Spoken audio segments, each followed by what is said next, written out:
Mhuri yeZimbabwe, ndadzoka ndini wenyu Comrade Blessed Geza kana kuti Bombshell.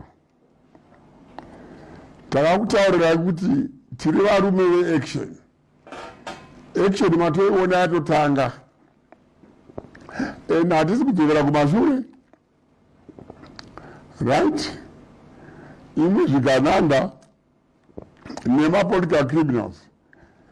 Shanai nehunhu hwenyu munopera. Right?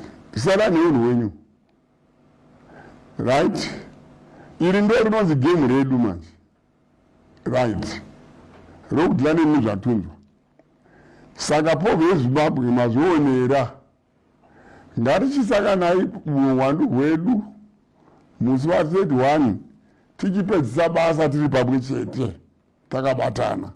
Ndatenda.